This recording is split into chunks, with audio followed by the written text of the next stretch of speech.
Так.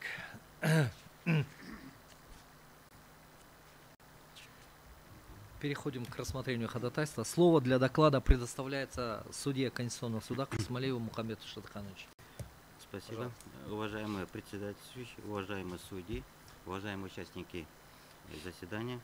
Конституционный суд Кыргызской Республики 13 декабря 2024 года поступил ходатайство Теплякова о проверке соответствия подпункта В, пункта 5, статьи 3 Закона Кыргызской Республики о внесении изменений в некоторые законодательные акты в сфере уголовного законодательства от 10 марта 2021 года номер 29, которым была исключена норма, предусматривающая запрет на прекращение уголовного дела по истечении срока давности при наличии невозмещенного материального ущерба. По мнению заявителя, отмена данной нормы повлекла за собой нарушение его конституционных прав, поскольку исключила предусмотренным ранее законодательством гарантии защиты имущественных интересов потерпевшего в уголовном процессе.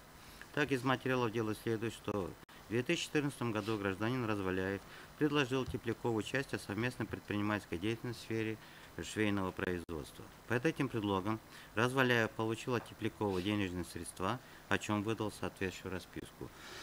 Однако впоследствии не исполнил принятые обязательства и присвоил указанные средства, в результате чего Теплякову был причинен материальный ущерб в крупном размере.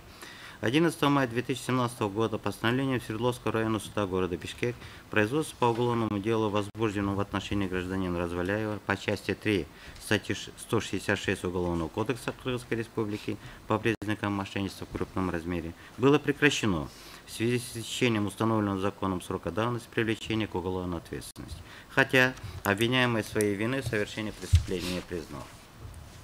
Определением Бишкекского городского суда от 23 июня 2017 года постановление суда первой инстанции было оставлено без изменения. Впоследствии определением Верховного суда указанные судебные акты были отменены, а уголовное дело направлено на новое рассмотрение.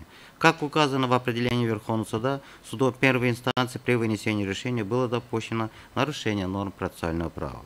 Однако при повторных рассмотрениях дела судом первой инстанции уголовное преследование в отношении Разваляева вновь прекращалось в связи с истечением срока давности.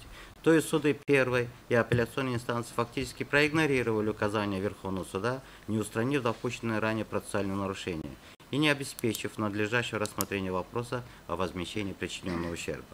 Кроме того, как указывается в ходатайстве, заявитель предпринял попытку защитить свои имущественные интересы в порядке гражданского судопроизводства, подав исковое заявление без уплаты государственной пошлины на взыскание суммы материального ущерба.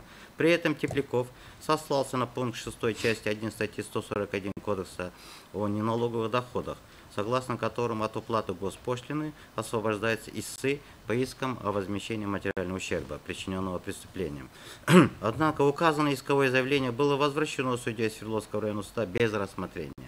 В определении было указано, что истец не может быть освобожден от уплаты госпошлины, поскольку к иску не приложен обвинительный приговор суда. А представленное постановление о прекращении уголовного дела не является достаточным основанием для применения льготы, предусмотренной вышеуказанной нормой.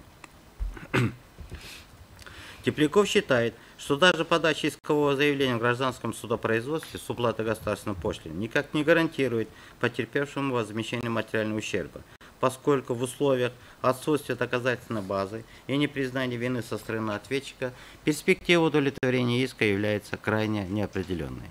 Таким образом, по мнению заявителя, в результате признания утрачившей силу нормы, запрещавшей прекращение уголовных дел по истечению срока давности без возмещения материального ущерба, реализация его права на возмещение материального ущерба, причиненного преступлением, стала фактически невозможной, как в рамках уголовного, так и гражданского судопроизводства.